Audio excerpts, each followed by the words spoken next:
주님께서 여러분과 함께 또한 사제의 영과 함께 요한이 전한 거룩한 복음입니다. 주님 영광 받으소서. 유다인들의 축제 때가 되어 예수님께서 예루살렘에 올라가셨다. 예루살렘의 양문 곁에는 히브리 말로 벳자타라고 불리는 못이 있었다. 그 못에는 주랑이 5채 딸렸는데 그 안에는 눈머니, 다리 저느니, 팔다리가 말라 비틀어지니 같은 병자들이 많이 누워 있었다. 거기에는 38해나 앓는 사람도 있었다. 예수님께서 그가 누워 있는 것을 보시고 또 이미 오래 그렇게 지낸다는 것을 아시고는 건강해지고 싶으냐 하고 그에게 물었다. 그 병자가 예수님께 대답하였다. 선생님, 물이 출렁거릴 때에 저를 못 속에 넣어줄 사람이 없습니다. 그래서 제가 가는 동안에 다른 이가 저보다 먼저 내려갑니다. 예수님께서 그에게 말씀하셨다. 일어나 너의 들 것을 들고 걸어가거라. 그러자 그 사람은 곧 건강하게 되어 자기 들 것을 들고 걸어갔다. 그날은 안식일이었다. 그래서 유다인들이 병이 나은 그 사람에게 오늘은 안식일이요. 들 것을 들고 다니는 것은 합당하지 않소 하고 말하였다. 그가 나를 건강하게 해주신 그분께서 나에게 너의 들 것을 들고 걸어가라 하셨습니다 하고 대답하자 그들이 물었다. 당신에게 그것을 들고 걸어가라 한 사람이 누구요? 그러나 병이 나은 이는 그분이 누구이신지 알지 못하였다.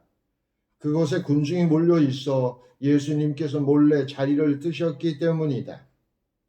그 뒤에 예수님께서 그 사람을 성전에서 만나시자 그에게 이르셨다.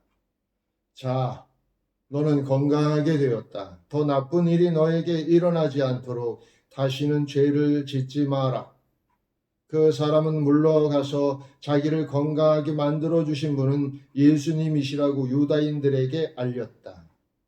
그리하여 유다인들은 예수님께서 안식일에 그러한 일을 하셨다고 하여 그분을 박해하기 시작하였다. 주님의 말씀입니다. 그리스도님 찬미합니다. 참 예수님 하루 동안 어떻게 편안히 잘 지내셨습니까? 이렇게 미사를 못한 지도 벌써 한 달이 넘고 그러니까 제가 또 이렇게 노파심이 또 생깁니다. 뭐든지 이렇게 오래 지속되면 우리도 모르는 사이에 그런 사람들이 익숙해지고 익숙해지는 것은 좋은 일일 수도 있지만 굉장히 위험하고 또 나쁜 결과를 가져올 수도 있습니다. 예컨대 어떤 것들이 오래되다 보면 본래에 가졌던 그런 어떤 의미하고는 다른 형태로 바뀌기 때문인데 오늘 복음에서 보면 이 벳자타라는 못이 있는데 여기에 많은 병자들이 와서 치유받기를 원합니다. 사실 이 못이 만들어진 이유는 치유를 시켜주기 위해서는 아닙니다. 물론 이제 뭐 전설에 의하면 여기 천사가 이 물에 왔다 갔기 때문에 이 천사가 올 때, 천사께서 올 때 물이 흔들리고 그 물이 흔들릴 때 얼른 들어가면 낫는다고 하는 그런 이제 속설이 생겨나기 시작했고 그래서 많은 병자들이 이제 거기에 모이게 된 거죠. 원래는 그게 정결례를 위해서 쓰는 물이었습니다. 목욕탕 같이 이렇게 정결례라는 건 이렇게 씻는 거니까 목욕탕 같이 이렇게 생긴데 거기에 이제 뭐 한두 사람이 거기서 이제 아마 들어갔다 나왔겠죠. 그러니까 뭐 그게 소문이 나서 이제 거기 막 회랑들이 막 계속 생겨갖고 이제 거기 이제 뭐 여러 환자들도 생기고 여러 환자들이 있으면 어떻게 되겠어요? 또 그것 때문에 또 먹고 살려고 또 거기 장사꾼들이 생기게 되고 이렇게 하니까 막 엄청 그 하나의 이제 뭐 이렇게 자그마한 상권이 이렇게 형성이 되는 거죠. 어쨌든 애초에 목적했던 것과는 다른 형식으로 그곳이 바뀌게 되는 겁니다. 우리가 지금 미사를 이렇게 한 달 이상 못하고 있으니까 어떤 분들은 정말 간절히 또 미사를 좀 하고 싶은 그런 마음이 있는 분들도 있고 또 어떤 분들은 물론 이 동영상조차도 보지 않으시겠습니다만은 어떤 분들은 이 잘됐다 그냥 이 김에 푹 쉬자 뭐 이런 분들도 간혹 가다가 뭐 있을 수도 있지 않나 그런 생각이 듭니다. 항상 우리가 경계해야 할 것은 우리한테 다가오는 것들이 늘 우리로 하여금 이렇게 깨어나게 해주는 일인데도 불구하고 그것을 우리가 이렇게 놓치고 있을 수 있기 때문입니다. 어쨌든 오늘 복음은 이 벳자다에서 무려 몇 년이라고 그래서 아까 금방 읽고도 38년 38해나 앓는 사람이 거기서 예수님으로부터 치유를 받는 겁니다. 그러니까 중요한 건 뭐냐면 이 벳자탄 못이 치유해 주는 게 아니라 하느님께서 치유해 주신다는 것을 이 38해나 여기서 있는 이 병자에게 보여주시는 거죠. 우리도 가끔 때때로 그런 생각을 하게 됩니다. 같은 일을 당하고도 어떤 사람들은 재수가 없어서 혹은 뭔가 불평과 불만을 가득 찬 상태로 그 일들을 대하지만 어떤 사람들에게는 그것이 하나님께서 주신 메시지고 또 하나님께서 주신 하나의 은총으로 여기게 되기 때문에 그 삶의 결과는 상당히 달라질 수 있는 거죠.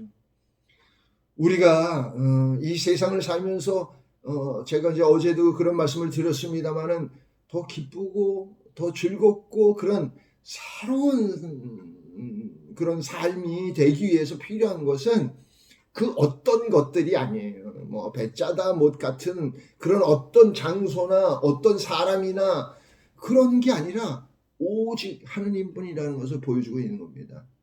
오늘날에도 어떤 사람들은 누가 막 영생을 한다는 둥, 누가 뭐 고쳐준다는 둥, 뭐 누가 어쩐다는 둥 이런데 쫓아다니고 어디서 기적이 일어났다는 둥, 뭐 이런 것들에 현혹되는데 위험합니다. 그것은 절대 아닙니다. 하나님께서 하시는 일이지 인간이 할 수 있는 게 아닙니다. 사실은 하나님만 치유할 수 있는 게 아니라 마귀도 치유할 수 있습니다. 마귀의 힘을 빌어서 치유하는 것을 우리가 경계해야 돼요. 실제로 하나님께서 우리에게 이루어지는 일은 아주 조용하게, 아주 은밀하게, 아주 평범하게, 아주 사소하게 일어나기 때문에 우리가 그것을 집중하지 않으면 알아듣지 못하는 것뿐입니다. 오늘 복음을 통해서 우리는 다시 한번 모든 것을 관장하시는 하나님께서 모든 것 안에서 우리를 좋은 곳으로 이끄시고 계시다는 것을 확실히 깨닫는 계기가 됐으면 좋겠습니다. 다른 무엇이 아니라 오직 하느님만, 오직 하느님만이 우리를 이 세상에서도 천국을 살 수 있게 하고 저 세상에서도 천국에 살 수 있게 해줄 거라 믿습니다. 어떻게 아멘 소리가 안 들리는데? 그래요. 내일 봐요.